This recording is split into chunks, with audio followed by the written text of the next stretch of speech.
pensioner Valery Fedorovich took his rifle and opened fire. The enemy fighter Su-34 was targeted and destroyed.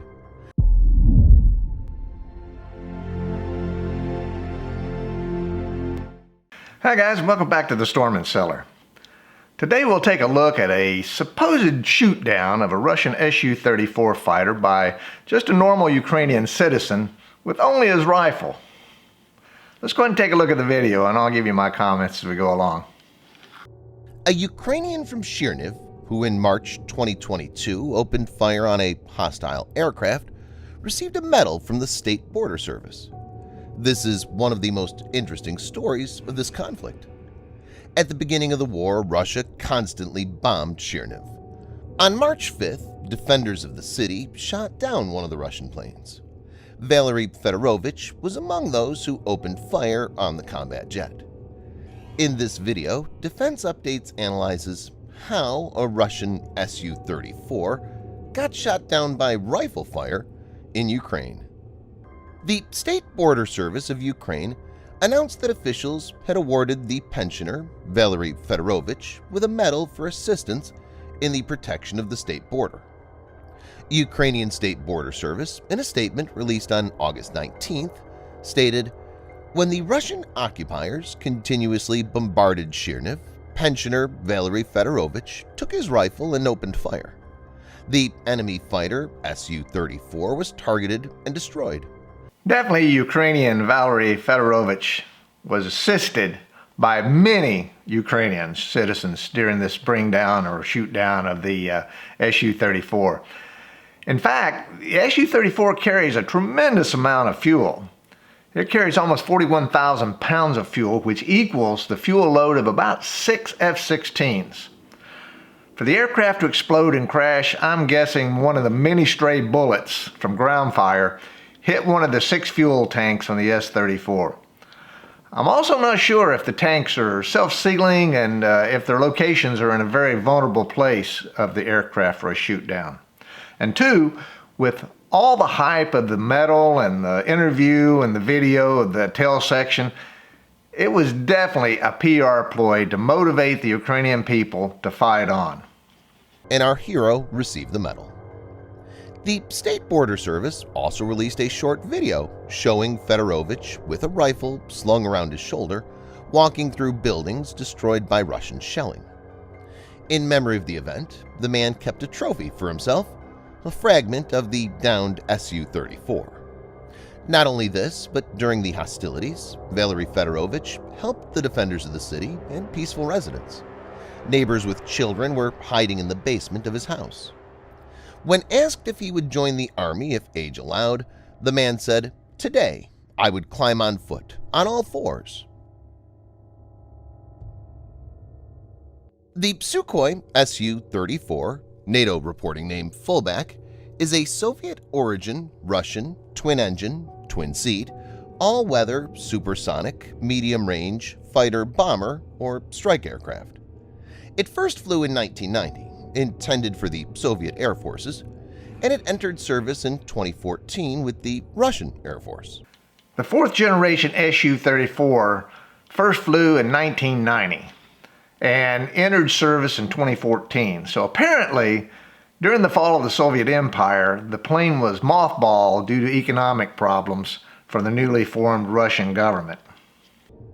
Based on the Sukhoi Su-27 flanker air superiority fighter, the Su-34 has an armored cockpit for side-by-side seating of its 2-person crew. I'm impressed that the Russians provided armor plating for the 2-person crew, because that adds a lot of extra weight to the aircraft. And by the way, the crew does consist of a pilot and a weapons systems officer. The Su-34 is designed primarily for tactical deployment against ground and naval targets that includes bombing, attack, and interdiction roles against small and mobile targets on solo and group missions in the daytime and at night. Importantly, it can conduct missions under adverse weather conditions, as well as in a hostile environment with the ability to counter-fire and deploy electronic warfare (EW) countermeasures.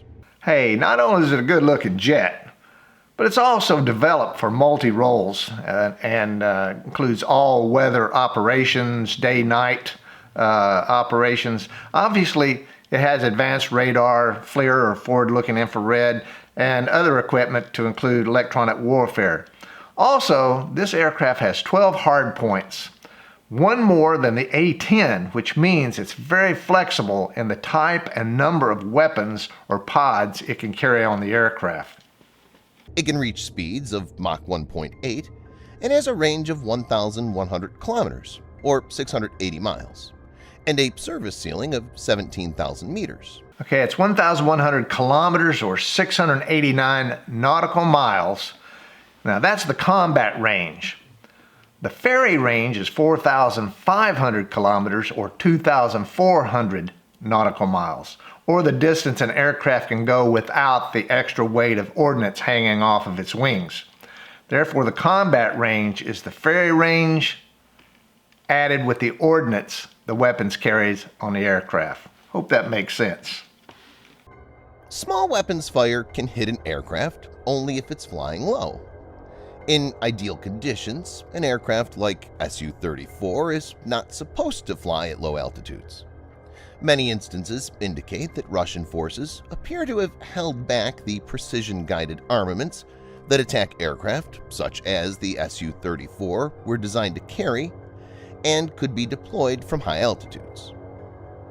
The reason for doing so seems to be due to the fact that the Russian Air Force has shortages of precision-guided munitions, or PGMs, and were instead dependent on dumb bombs.